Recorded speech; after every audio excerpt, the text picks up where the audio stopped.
In the quiet town of Willow Creek, where secrets hid behind picket fences, Emily Harris lived a life that seemed perfect. She was married to David, a charming lawyer whose smile could sway juries and hearts alike. Their home, a quaint two-story with roses climbing the porch, was the envy of neighbors. Emily, a school teacher, spent her days shaping young minds, while David's late nights at the office were excused as dedication. But beneath the surface, a shadow loomed, one Emily couldn't yet see. She trusted David completely, her love for him woven into the fabric of her everyday life. From shared coffee mornings to whispered promises under starlit skies. One autumn evening, as leaves fell like silent confessions, Emily noticed a change. David's phone buzzed more than usual, and he turned it face down with a forced laugh. At first, she brushed it off work stress, she told herself. But the late nights grew longer,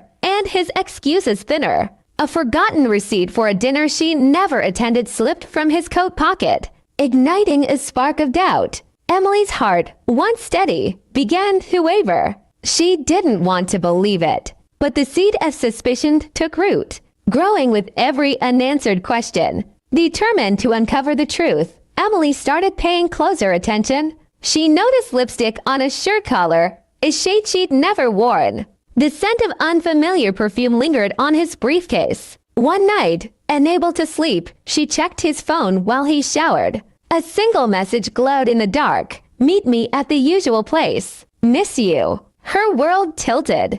The words weren't from a client or a colleague, they were from Claire, David's paralegal. Emily's chest tightened, but she didn't confront him. Not yet. She needed proof, something undeniable to shatter the illusion she'd lived in. Emily began her quiet investigation, her teacher's precision guiding her. She tracked David's schedule, noting discrepancies between his meetings and the firm's calendar. She followed him one evening, her car trailing his through the fog-draped streets. He stopped at a dimly lit cafe, where Claire waited, her laughter cutting through the night as David leaned close. Emily watched from a distance, her heart fracturing with every shared glance. She didn't cry, she couldn't. Instead, a cold resolve settled in, urging her to unravel the full extent of his betrayal. Back home, Emily dug deeper. She found hidden emails on David's old laptop ones he thought he'd deleted. They detailed months of secret rendezvous, promises of a future together, and lies to keep Emily in the dark. The betrayal wasn't just an affair, it was a carefully crafted deception. Claire wasn't the only one. There had been others, fleeting but deliberate. David had built a double life, one where Emily was the unsuspecting backdrop to his desires. Each revelation was a knife, but Emily's anger grew sharper than her pain. She planned her next move with care. Confrontation would come, but not recklessly. Emily gathered evidence, screenshots, receipts, even a recorded voicemail Claire left on David's phone. She consulted a divorce lawyer in secret, a woman known for her ruthless efficiency. The lawyer's office, with its mahogany desk and leather chairs, became Emily's sanctuary. She laid out her findings, her voice steady despite the storm inside. The lawyer nodded, promising a case that would leave David with little to salvage. Emily felt a flicker of power, a reclaiming of the life he tried to steal. David, oblivious, continued his charade. He brought Emily flowers, kissed her forehead, and spoke of their future.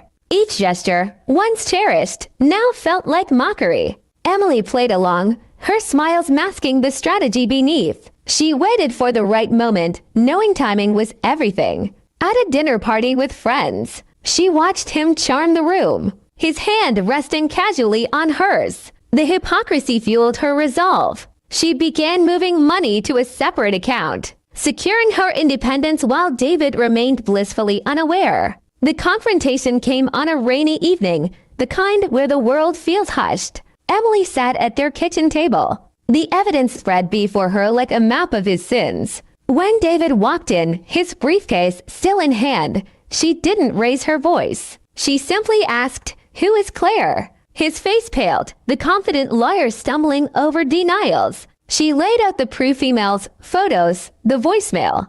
David's excuses crumbled. each word weaker than the last. For the first time, Emily saw fear in his eyes, and it felt like justice. He tried to salvage it, pleading for forgiveness, claiming it was a mistake. But Emily was done with his lies. She told him about the lawyer, the evidence, the divorce papers ready to be filed. David's charm, his greatest weapon, was useless now. He left that night, his belongings packed in a single suitcase. The house, once their shared haven, felt lighter without him. Emily stood at the window, watching the rain, feeling not broken but unburdened. She had been his fool, but no longer. In the weeks that followed, Emily rebuilt. She changed the locks, repainted the walls, and filled the house with her own choices bright colors David had never liked. Her students noticed her renewed energy. Her lessons infused with a quiet strength. Friends rallied around her, their support a reminder that she wasn't alone. The divorce proceedings moved swiftly, her lawyer dismantling David's attempts to fight back. Claire, it turned out, had known about Emily all along and vanished when the truth surfaced, leaving David to face the consequences alone. Emily's life took on new shape. She joined a book club, started running in the mornings, and even considered dating again, though she wasn't ready yet. The pain of betrayal lingered, but it no longer defined her. She found solace in small victories grading papers at her desk, planting new roses, laughing with friends over wine. Willow Creek, once a backdrop to her deception, became a canvas for her renewal. She was no longer the naive wife, but a woman who had faced the truth and emerged stronger. David tried to reach out once, a letter filled with apologies and regrets. Emily read it, then burned it in the backyard, the flames consuming his words. She didn't need his remorse, she had her own closure. The desk in her study, once cluttered with lesson plans, now held a journal where she wrote her dreams, her fears, and her triumphs. Each page was a step toward a future she controlled. The town whispered about the scandal for a while, but Emily didn't care. Their judgment couldn't touch her. By spring, Emily stood taller, her heart mending with every sunrise. The roses on the porch bloomed brighter, as if mirroring her resilience. She had uncovered a betrayal, dismantled a lie, and reclaimed her life. Behind the veil of her marriage, she'd found not just deception, but her own strength. Willow Creek was no longer a place of secrets, but a home where Emily Harris, unbroken and unafraid, wrote her own story.